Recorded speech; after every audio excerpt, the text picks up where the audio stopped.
que a gente fala que está na roça, como ele tem uma experiência, uma sabedoria de vida, dentro da simplicidade dele, do que a arrogância do acadêmico que coloca a sua instrução em forma de diplomas na parede. E olha que tem muita gente diplomada aí, fazendo coisas absurdas. Como a instrução pelo intelecto é diferente da verdadeira educação. Aí a gente encontra a grande diferença daquele instruído, gabaritado pelo mundo, das ciências com seus diplomas, e daquele que traz a sabedoria e a moral e a tranquilidade e a noção de sabedoria de vida. Tato, muita experiência e profunda observação. Então, nessa arte de formar caracteres de hábitos, o homem terá no mundo hábitos de ordem. Disse-lhe então: dai, pois, a César o que é de César e a Deus o que é de Deus. Está faltando no mundo hábitos de ordem, porque nesse item, dai a César o que é de César e a Deus o que é de Deus, nós queremos simultaneamente servir a Deus e a Mamon, porque fomos condicionados. Deus está na igreja, Deus estava no templo de Jerusalém, nos meus espíritos, na casa espírita, e lá no mundo é outra história. Será que temos essa visão? Trabalhamos dessa forma com conhecimento? Os bons espíritos na casa espírita, na escola, no trabalho. Oi? Está em toda parte. A questão do mundo, da corrupção, dos impostos, dos abusos, isso existe na humanidade que vem desde a época de Jesus, pegando para estudar. No caso dos publicanos, a questão até mesmo do imposto para construir o templo de Jerusalém, quando Salomão aumentou o imposto para construir o templo, quando Roma invadiu a terra dos judeus e cobrou imposto sobre a própria terra deles. O imposto incomoda a gente muito. Mas dá excesso, o que é de César, e a Deus o que é de Deus. Vamos colocar ordem na casa. Hábitos de previdência para consigo mesmo. Seja, porém, o vosso falar sim, sim, não, não, porque o que passa disso é de procedência maligna. Previdência consigo mesmo. Saber dizer sim e saber dizer não. Quantas vezes a gente falou não querendo dizer sim? Quantas vezes a gente falou sim querendo dizer não? Por que a gente não foi coerente? Porque, né, iam me excluir? O que queriam pensar de mim? Eu ia perder aquela oportunidade? Como é que eu vou cuidar de mim se eu não consigo ser coerente com os meus valores, com aquilo que eu acredito?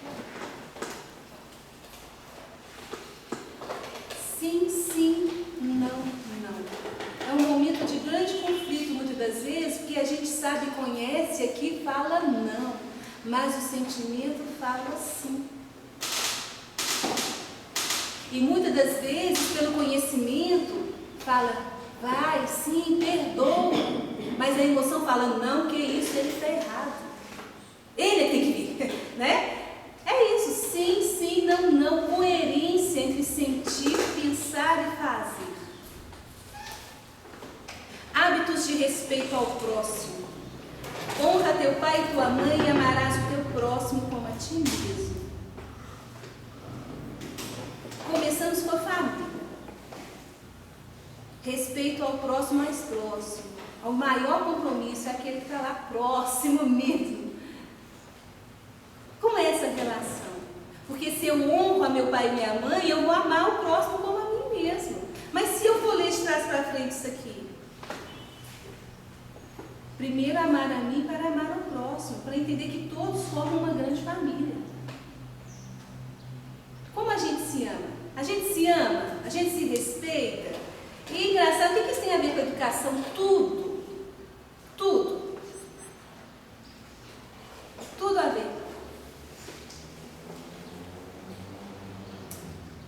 Hábitos de respeito a tudo que é respeitável, tudo que é verdadeiro, tudo que é honesto, tudo que é justo, tudo que é puro, tudo que é amável, tudo que que é de boa fama, se há alguma virtude, se há algum louvor, nisso pensai. O que também aprendestes e recebestes e ouvistes e vistes em mim, isso fazei. E o Deus de paz será convosco. Tudo o que é verdadeiro, honesto, justo, puro, amável, de boa fama. Para eu chegar a essa conclusão, tem que olhar, discernir, analisar e saber escolher. Discernir. E fazer aquilo que eu aprendi, recebi e ouvir das lições. Tem muita coisa que a gente não precisa fazer mais, que a gente já sabe, não é? Tem muito vício que existe aí que a gente já sabe, não convém. Tem muitos posicionamentos e escolhas que a gente já fez há um certo tempo atrás que a gente fala, não convém fazer de novo. Né? O processo educacional é por aí. Eu olhei, vi, analisei, não convém. Não faz. É o hábito novo. É colocar algo novo no lugar. É outra proposta e outra escolha. Hábitos que lhe permitirão atravessar menos penosamente os maus dias inevitáveis. Tomai sobre vós o meu jugo e aprendei de mim, que sou manso e humilde de coração, e encontrareis descanso para as vossas almas, pois o meu jugo é suave e o meu fardo é leve. Hábitos que nos permitirão atravessar menos penosamente os maus dias inevitáveis. Eu fiquei assim, poxa, inevitável? Está chegando os maus dias? Estão chegando? Precisamos criar hábitos? Sim. Precisamos implementar em nós estrutura para superar as dificuldades? Sim. Que maus dias serão esses, gente? Inevitáveis. Qual a lei, qual o princípio que se pode retratar aqui? O princípio da lei de causa e efeito. Vai chegar o testemunho. Agora, nós precisamos utilizar do processo, do conhecimento, da mudança do hábito, da visão, para que esses maus dias não sejam pesados, porque o fardo é leve e o jugo é suave. Cabe a nós suavizar os nossos males na medida do possível. Livro dos Espíritos, questão 922. Então, estamos recebendo informações e orientações, porque o testemunho e a lei nos encontra onde a gente estiver. E quantas das vezes, conversando, a gente vê a história do outro e ainda fala. Ele ainda fala. Não sei como eu consegui, gente. Não sei onde eu arrumei forças naquele momento, como eu consegui calma. Eu olhando para trás da minha vida, eu fico assim, como que eu consegui resolver aquela situação daquele jeito? Porque já estava se preparando. Uma pergunta: eu que não tenho estrutura para a vida que eu levo, ou a vida que eu levo é que está me dando estrutura?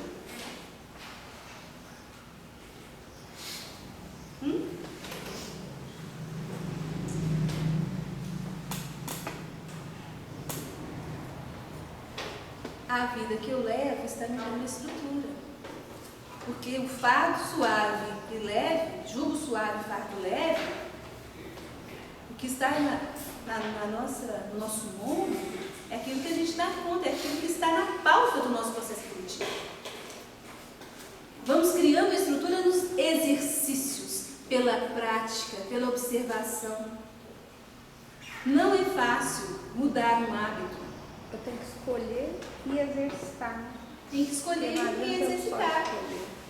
A gente decide muitas das vezes fazer, a gente vou fazer. Fica só na decisão. Quem já teve aparelho ortodôntico sabe como é sacrificial colocar os dentes no lugar. Mas a gente vai pelo objetivo final. Qual é o objetivo final de quem coloca um aparelho ortodôntico? Um sorriso bonito.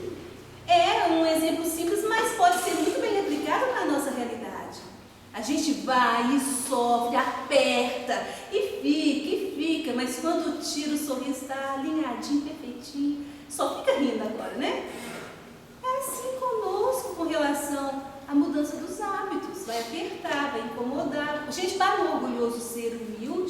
ser simples é um desafio.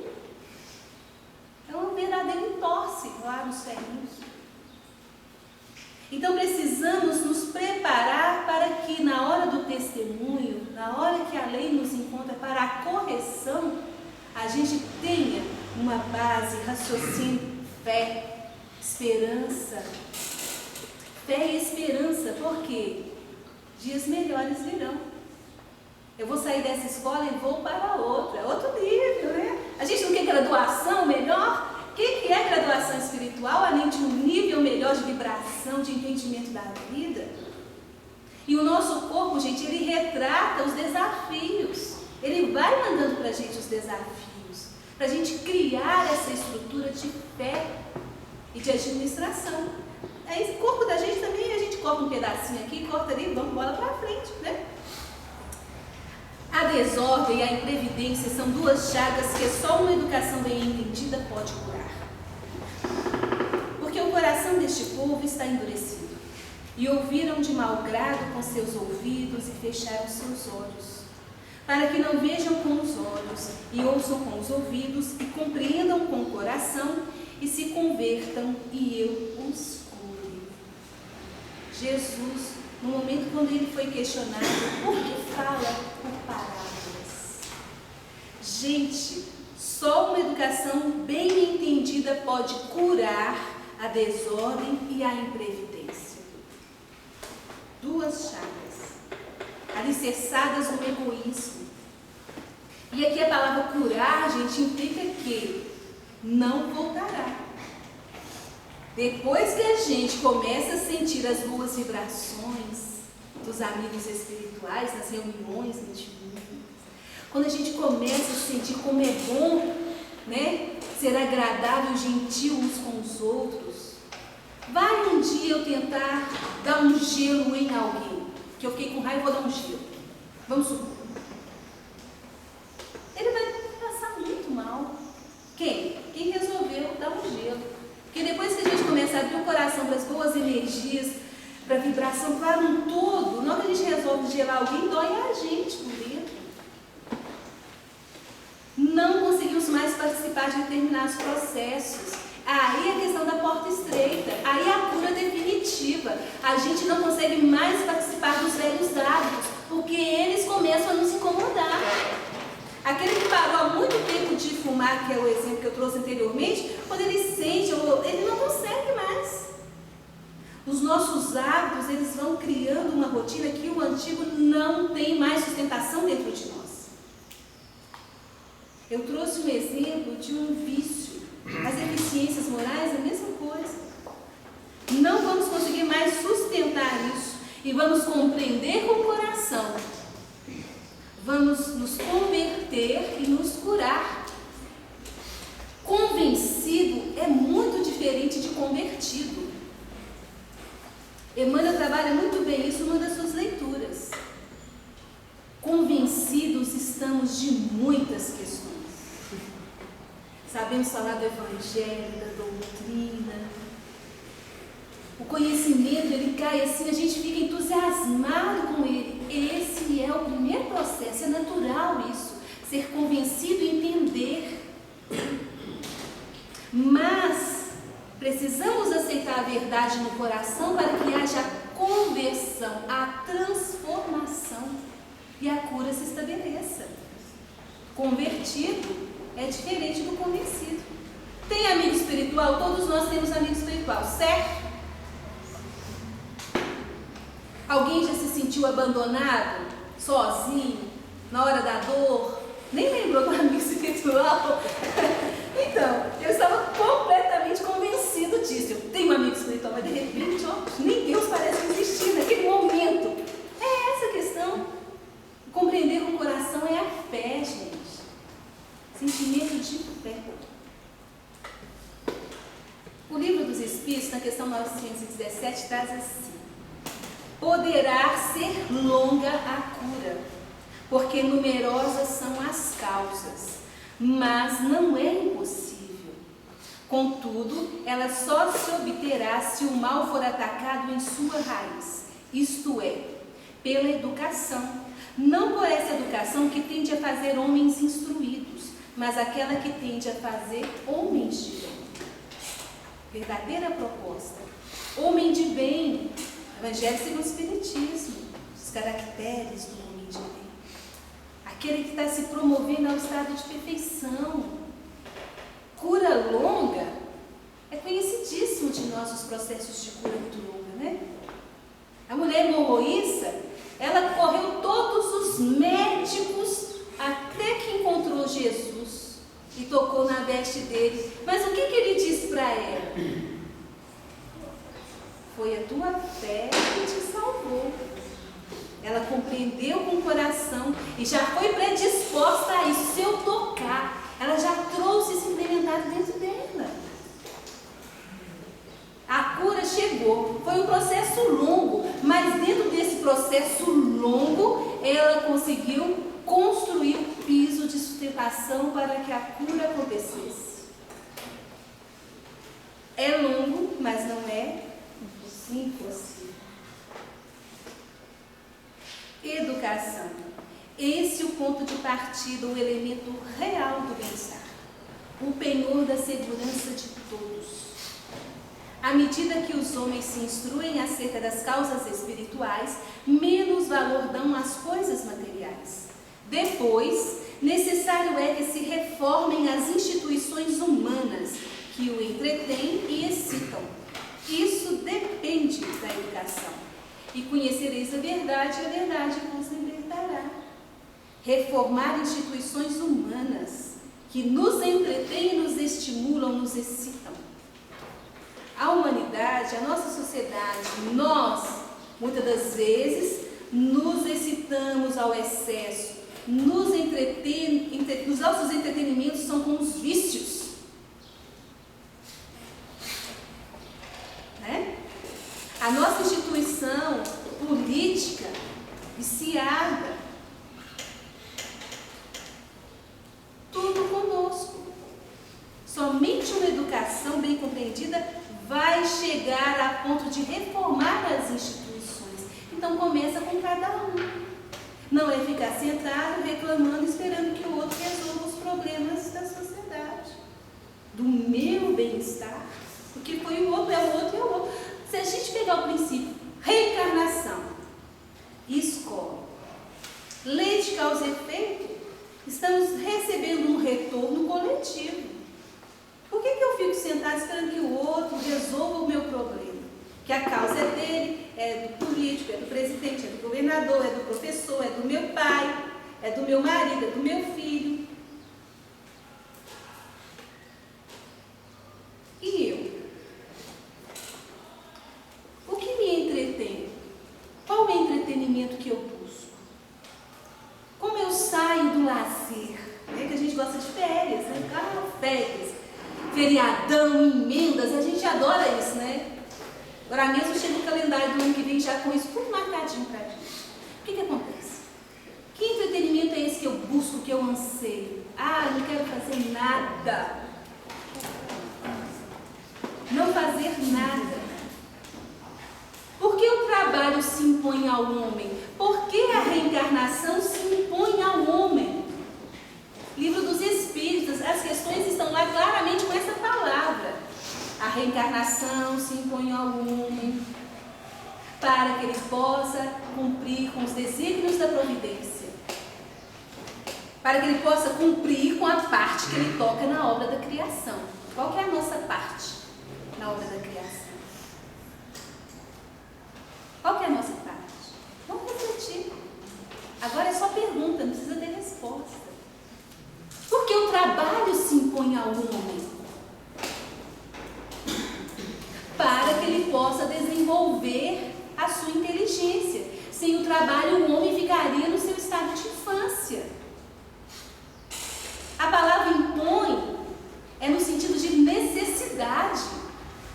É necessário encarnar e é necessário desenvolver a inteligência pelo trabalho do corpo. E trabalho é toda ocupação útil. Eu aposentei e acabou, não tem valia? Não, tem sim. O nosso caso espírita está precisando da gente quando a gente aposentar, né? Tarefa é o que mais tem, gente. atividade em prol uns dos outros é que mais vai ter. Não vai acabar nunca esse trabalho divino, esse processo educacional. Precisamos ampliar a nossa concepção e entendimento. Aqui nós temos um grupo de educadores. Fabuloso, né? Educa a inteligência e atingirás a sabedoria.